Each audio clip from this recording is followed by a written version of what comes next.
Welcome on this new video, which is the part 2, that will show you if the American recovery plan will lead to America's fall. As a short reminder, during the first part, I told you mainly how all world leading countries are rising and at some point, before falling. That's what the history proved to us over the last centuries. And I described you also, how the election of Biden was a game changer on the international scene.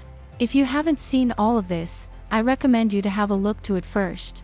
Because today, I will show you how the resurgence plan of Biden may self-destroy the US economy. As a comparison to Biden's recovery plan of $2 billion, a very similar recovery plan was also already put in place in France in 1981, the Marois Plan, which was the name of the French Prime Minister Pierre Marois. The socialists were in control at the time.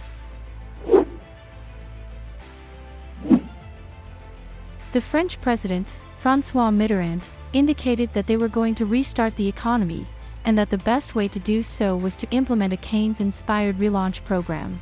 What should this imply?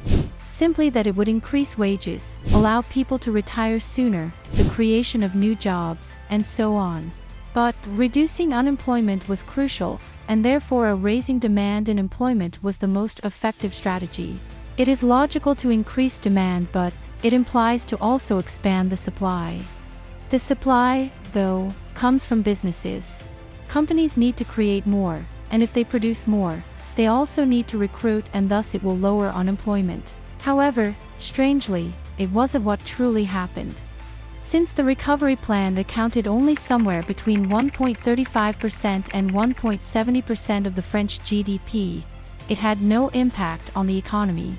So, the whole purpose of this strategy was to reduce unemployment. However, as a result, it created the problem of external constraints. This is where you can find the parallel with the United States. The US has put in place a historically unseen policy to relaunch the economy. Though it simply increased their commercial deficit, you will soon understand why. Taking back our comparison with France, who attempted a relaunch at the time, but faced external constraints. These were the other economic giants like Germany, Japan, and the United States that adopted a strict policy at the same time. That means that they did not raise salaries or social benefits, rather, they did the exact opposite. They cut salaries and made sure that businesses' costs did not rise. Therefore, the objective was to raise the offer by cutting expenses, and that's what would also make it possible for inflation to decline. They also increased interest rates at the time. The commercial balance of France in the 1970s was stable, and then in 1982 it fell. That means that the French commercial deficit has greatly increased as a result of this strategy.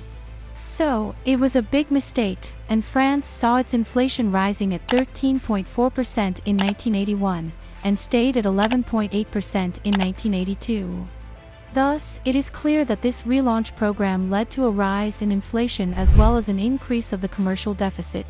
The heavily negative commercial balance of 55 billion francs in 1981 and 102 billion in 1982, as well as the governmental deficit that grew to 140 billion francs in 1982. This strategy proved to be ineffective. The problem was that the French government at that time thought that the majority of French consumers would be consuming French products with their higher wages, and thus increase the demand in France. But many started buying German and abroad because these other countries did not increase their costs. This explains why the commercial deficit has enlarged. So, in fact, by increasing wages and helping businesses to produce more to help to reduce unemployment, France was not able to export its goods anymore to the other countries which adopted the opposite strategy by not increasing wages, for example. And the French consumer were buying goods outside of the country for better prices. This economic policy did not allow the decrease in unemployment, it stimulated the exports of Germany and Japan. Importations exploded and the francs collapsed, because at that time there was not the euro. And finally, the French economy was still not fixed. Through this historical situation you can see the parallel with the plan of $2 billion from Biden. It will represent around 27% of the American GDP. Compared with the French plan, which was not very important, this plan is just huge.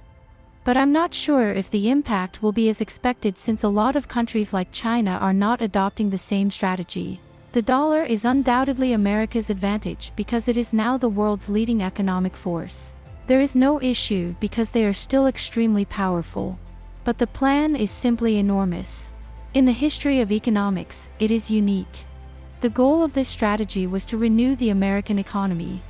But it costs that much money so fast. Wasn't that a mistake? Because once again Biden's plan was very simple. We increase salaries. When increased, it will automatically increase demand from households. And once demand has increased, we will have a raise in the offer to answer. This should remind you the French logic. Everything is based on the offer.